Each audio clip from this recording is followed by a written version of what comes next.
Paralisado por um dispositivo alienígena, ele foi levado para uma nave misteriosa. Uma criatura de aparência humanoide. Outros humanos, imóveis, presos dentro de naves. Foi transportado para um planeta vermelho, repleto de flores alienígenas e rios azuis, mas com um segredo aterrorizante. Este é o caso real que chocou a ufologia. A abdução em Salisburgo. Um relato que desafia tudo o que acreditamos saber sobre o universo. Você já se perguntou o que realmente acontece no céu e no mar? O que está oculto além do que os olhos humanos podem ver? Bem-vindo à Constelação Imaculada, onde os mistérios do cosmos se tornam realidade. Aqui, vamos além da ciência, explorando relatos de encontros com seres de outros mundos, avistamentos que desafiam todas as explicações e teorias que o governo não quer que você saiba. Prepare-se para questionar tudo o que você acredita sobre o universo. A verdade está lá fora, e nós vamos atrás dela. Inscreva-se agora, porque a realidade que você conhece pode nunca mais ser a mesma. Salzburgo, uma cidade austríaca histórica e culturalmente rica, serviu como cenário para um dos relatos mais enigmáticos da ufologia moderna.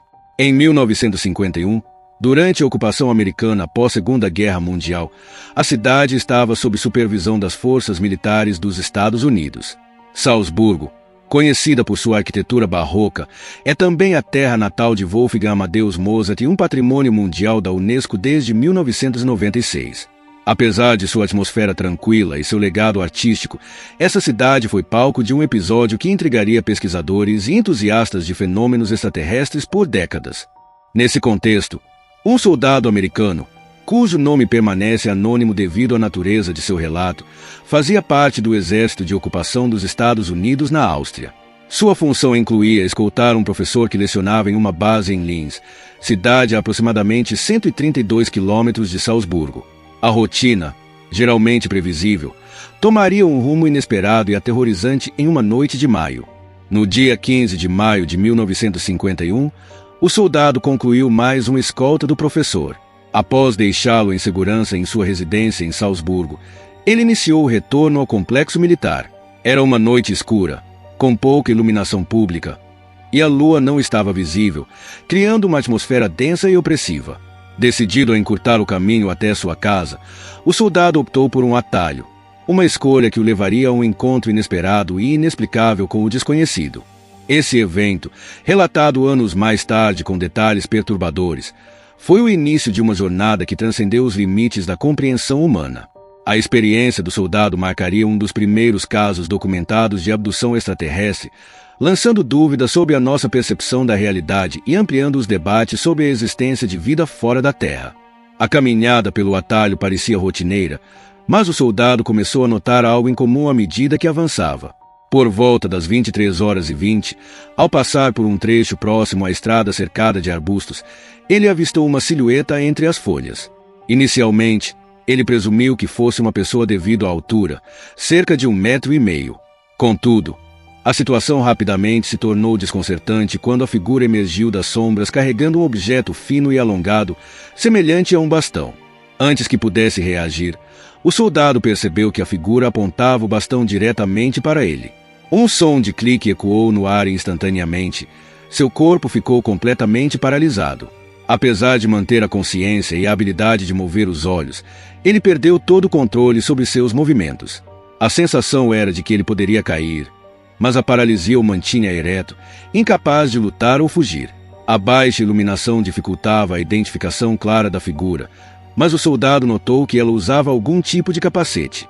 A entidade misteriosa se aproximou, carregando um aparelho quadrado que foi colocado no peito do soldado e preso firmemente nas costas. Mesmo imobilizado, ele conseguiu registrar detalhes ao seu redor.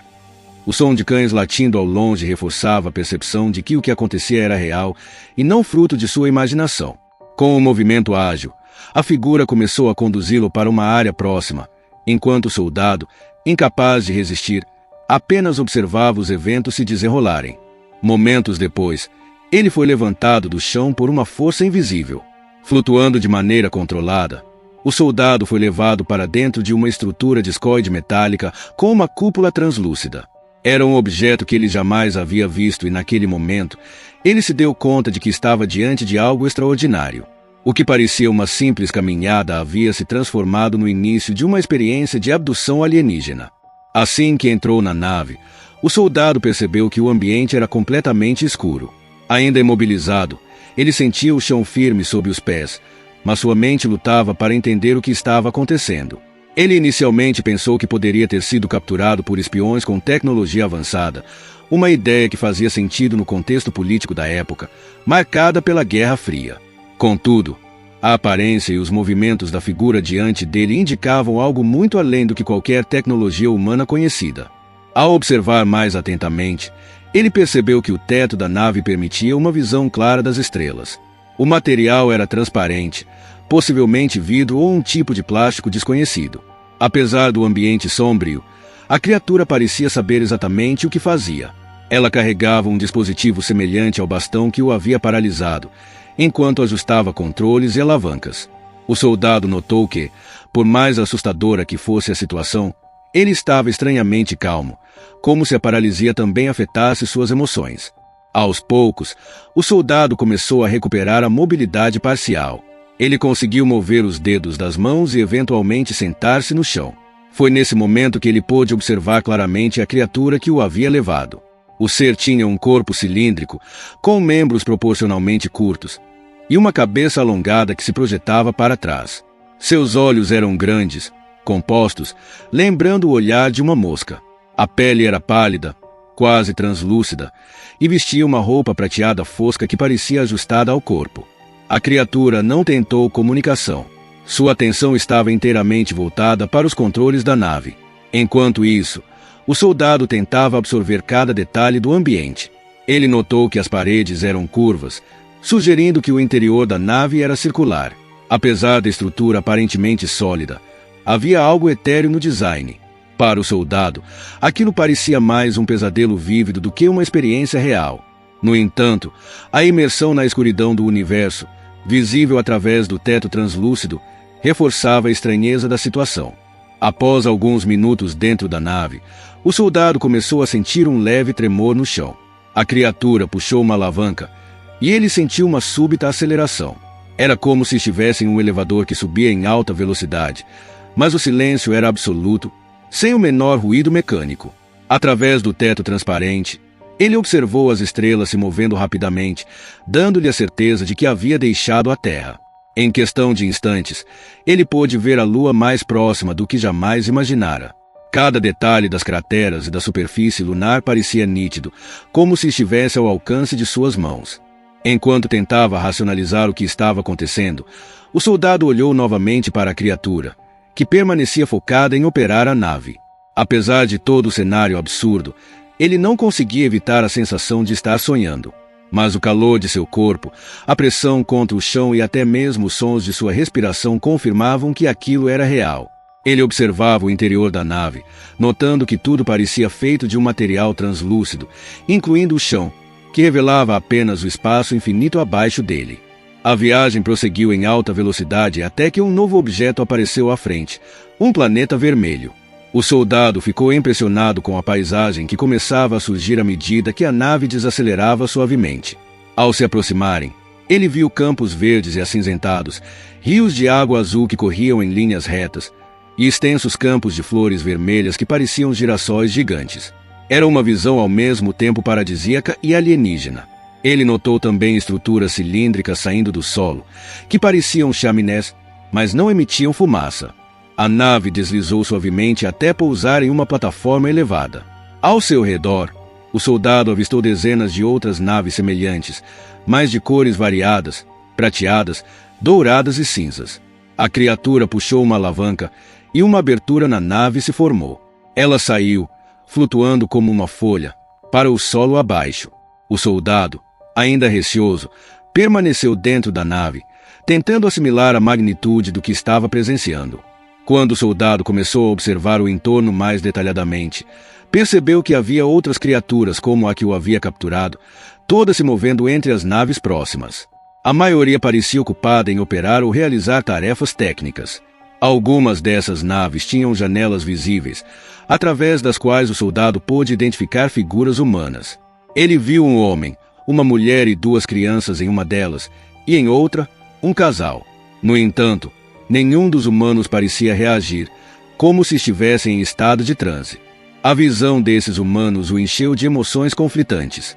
Por um lado, ele se sentiu menos sozinho, mas por outro, questionou o motivo de estarem ali e se ele teria o mesmo destino. O soldado considerou acenar ou tentar chamar a atenção das pessoas, mas o medo de chamar a atenção das criaturas o impediu. Ele continuou observando, esperando algum sinal de interação, mas todos permaneciam imóveis, como estátuas. Ao olhar para os campos ao redor, o soldado notou que as flores vermelhas se estendiam até onde a vista alcançava. O cenário era surreal, uma combinação de beleza natural e elementos artificiais que desafiavam sua compreensão. Ele começou a se perguntar se aquele planeta poderia ser Marte, devido à coloração avermelhada predominante. No entanto, os elementos paradisíacos o faziam duvidar, já que não havia relatos de tal paisagem em qualquer estudo ou especulação científica da época. Enquanto admirava a paisagem, a criatura que o havia capturado retornou à nave. Sem qualquer comunicação verbal ou gestual, ela puxou uma nova alavanca, fechando a abertura. A nave decolou suavemente, e o soldado percebeu que sua jornada naquele planeta havia chegado ao fim, sem respostas claras sobre o que acabará de vivenciar. A nave iniciou a viagem de volta em alta velocidade, atravessando novamente o espaço silencioso. O soldado tentou organizar seus pensamentos, mas a sucessão de eventos desconcertantes dificultava qualquer tentativa de raciocínio lógico. Ele observava pela superfície translúcida a visão do planeta vermelho se afastando, seguido pela Lua e finalmente, pela Terra, que voltava a aparecer em seu campo de visão. A familiaridade do planeta azul trouxe um alívio temporário, mas o medo do desconhecido ainda era palpável. Ao entrarem na atmosfera terrestre, a nave desacelerou significativamente. Ela pousou no mesmo local onde havia decolado, nas proximidades do complexo militar em Salzburgo. A criatura, com a mesma precisão metódica, removeu o dispositivo do peito do soldado, permitindo que ele recuperasse completamente seus movimentos. No entanto, antes de liberá-lo, ela apontou o bastão novamente para ele, como se estivesse comunicando que aquele evento deveria permanecer em segredo. Nesse momento, um cachorro começou a latir na distância, aparentemente assustando a criatura. Desorientada, ela apertou repetidamente o dispositivo, mas sem efeito aparente. Aproveitando a distração, o soldado permaneceu imóvel, fingindo estar ainda paralisado. A criatura, visivelmente agitada, recolheu rapidamente seus equipamentos, correu de volta para a nave e desapareceu no céu noturno. Após se certificar de que estava sozinho, o soldado correu para casa. Lá, sua esposa, preocupada com sua demora, notou imediatamente seu estado de nervosismo. Questionado sobre o que havia acontecido, ele decidiu não relatar nada, temendo ser ridicularizado ou considerado insano. Esse silêncio marcaria o início de anos de reflexão e incerteza sobre o que realmente havia ocorrido naquela noite. Nos dias que se seguiram ao evento, o soldado fez de tudo para retomar sua rotina, mas a experiência o perseguia constantemente. Ele evitava passar pelo mesmo atalho onde fora abordado e se distanciava de conversas sobre assuntos sobrenaturais ou relacionados ao desconhecido. Mesmo assim, os detalhes daquela noite continuavam vívidos em sua mente. Ele frequentemente se pegava refletindo sobre a criatura, a nave e os outros humanos que havia visto. Apesar do medo, sentia uma necessidade crescente de compartilhar sua história. Contudo, ele tinha muito a perder. Como membro das Forças Armadas, sua reputação e carreira estavam em jogo. Ele sabia que relatar tal experiência poderia resultar em zombarias ou até mesmo em questionamentos sobre sua sanidade mental. Por isso, decidiu permanecer em silêncio durante anos, carregando o peso do segredo sozinho. Em momentos de introspecção, ele se perguntava se o incidente tinha algum propósito maior, mas a ausência de respostas o deixava ainda mais intrigado. Foi apenas em dezembro de 1957, 6 anos após a abdução, que o soldado decidiu compartilhar sua história. Ele procurou um jornal canadense, o Prince George Sun, e relatou todos os detalhes do que havia acontecido. Mesmo assim, exigiu anonimato para proteger sua identidade e a de sua família. Na entrevista, ele explicou que não esperava viver muito mais tempo e sentia a necessidade de divulgar a verdade antes que fosse tarde. Seu relato foi publicado, mas, como esperado, atraiu ceticismo e especulação. A decisão de revelar sua experiência trouxe algum alívio, mas também aumentou seu medo de retaliações. Ele mencionou acreditar que as criaturas possuíam tecnologia tão avançada que poderiam localizá-lo se quisessem. Apesar disso, seu relato foi amplamente documentado e se tornou um dos primeiros casos conhecidos de abdução alienígena, influenciando histórias similares que surgiriam nos anos seguintes. O caso de Salzburgo é amplamente considerado um marco nos relatos de abdução alienígena, não apenas pela riqueza de detalhes, mas também por sua cronologia, que antecede outros casos famosos, como o incidente de Betty Barney Hill em 1961. A experiência do soldado introduziu elementos que se tornariam característicos em relatos posteriores, como a paralisia induzida, a presença de dispositivos tecnológicos avançados e o encontro com criaturas humanoides de aparência peculiar. A descrição das criaturas também chamou atenção por sua singularidade. Os seres, com suas características físicas alienígenas e comportamento metodicamente silencioso, diferiam significativamente de representações populares da época. Além disso, a visão de outros humanos a bordo das naves levantou questões sobre possíveis abduções em massa e o propósito dessas experiências. Os detalhes da nave, com seu interior translúcido e o planeta paradisíaco visitado, continuam sendo pontos de intriga e especulação. Desde sua publicação, o relato do soldado tem sido objeto de análise por ufólogos e entusiastas do fenômeno OVNI. Embora a falta de provas físicas dificulte sua verificação, a consistência dos detalhes e o impacto emocional relatado pelo protagonista deram ao caso uma credibilidade incomum para sua época. O fato de ele ter mantido o anonimato também contribuiu para sua autenticidade, já que não havia intenção aparente de ganho pessoal. Hoje, o caso de Salzburgo é lembrado como um dos relatos mais intrigantes da história da ufologia. Ele levanta questões fundamentais sobre a possibilidade de vida extraterrestre e as intenções dessas entidades em relação à humanidade. Para muitos, a experiência do soldado é uma lembrança de que ainda há muito a descobrir sobre o universo e o nosso lugar nele. Embora a verdade completa sobre o incidente possa nunca ser conhecida, sua história permanece como um poderoso símbolo do mistério e da curiosidade que cercam os fenômenos extraterrestres.